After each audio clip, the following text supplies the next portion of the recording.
Masepala wa Tshwane o dirisitse botlhaswa dimilione tsa diranta mo dikontrakeng tse di tletseng diphoso tsa go thapa badiri ba nakwana.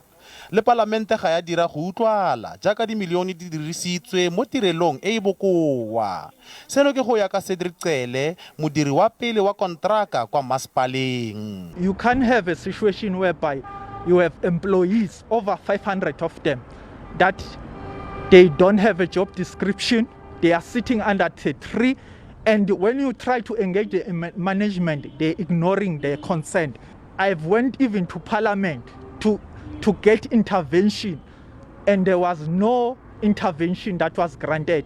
As a result, millions of taxpayers' money were squandered. Badiri ba pele ba latofatsa masepala ka go se latele molao wa badiri in Section 37C of the Basic Conditions of Employment Act 75 of 1997. I even went as far as giving them an opportunity to say, guys, if you don't want us, here, give us a notice of a month.